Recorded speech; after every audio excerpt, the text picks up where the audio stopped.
নমস্কাৰ বন্ধুসকল, মই আজি আহিলোঁ আমাৰ বাইদেউ অৱসৰপ্ৰাপ্ত নীলিখা বাইদেউ ঘৰলৈ আহিলোঁ। বাইদেউক মই বহুত দিনতে এটা ভিডিঅ' ল'ম বুলি কৈছিলোঁ, কাৰণ আমাৰ শিক্ষাগুৰু আৰু শিক্ষাগুৰু সদায় আমাৰ গুৰুৱে ডাঙৰে আৰু ডাঙৰক আমি কেনেকৈ সন্মান কৰিব লাগে সেইখিনি কথা আমি নিজেই জানিব লাগিব, বেলেগকৈ কৰি লাভো নাই। তাকে বাইদেৱে আজি মোৰ আগত কি শিকাম বুলি কৈছে বাইদেউ? কবিতা এটা, অৱসৰৰ সময়ৰ কবিতা। ঠিক আছে বাৰু। নমস্কাৰ। নমস্কাৰ। হেৰি বাইদেউ, আপুনি কবিতা এটা গাই দিম বুলি কৈছিলে, কবিতাটো আপুনি গাই দিয়কচোন বাইদেউ।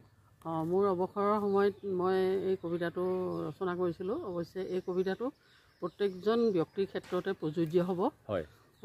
কবিতাটো মানে মোৰ অৱসৰৰ সময়, জীৱনৰ নাওখনিত বঠা বাই যাওঁ, ক'ত মোৰ ঘাট দেখাহে নাপাওঁ, উজনি নাৱৰ গুৰি বঠা ধৰি পাৰ হৈ আহিছোঁ কত সোঁত পাৰ কৰি।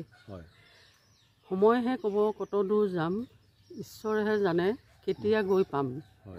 দুয়োপাৰে চাওঁ এখন ৰঙীন গাঁও, নাই মোৰ সুৰীয়া সুৰ তথাপি গীত এটি গাওঁ। বেলি লহিয়াই আবেলি হ'ল, ঘাট মই পালোঁ নামিবৰে হ'ল। হ'লনে বাইদেউ? এই আমাৰ বাইদেউ হয়, বাইদেৱে অৱসৰপ্ৰাপ্ত। আপোনাৰ স্কুলখন নাম কওকচোন বাইদেউ। চাইকগাঁও প্ৰাথমিক বিদ্যালয়। চাইকগাঁও প্ৰাথমিক বিদ্যালয়ৰ পৰা বাইদেৱে চাকৰি শেষ কৰিলে, টিচাৰ শেষ হ'ল। আজি বাইদেউক লগ পাই মই বহুত ভাল লাগিলে।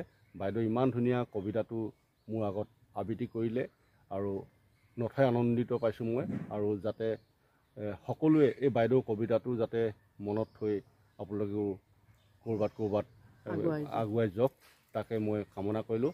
ঠিক আছে বাইদেউ, ধন্যবাদ। আপোনালোকে সদায় নমস্কাৰ বাইদেউ। ধন্যবাদ।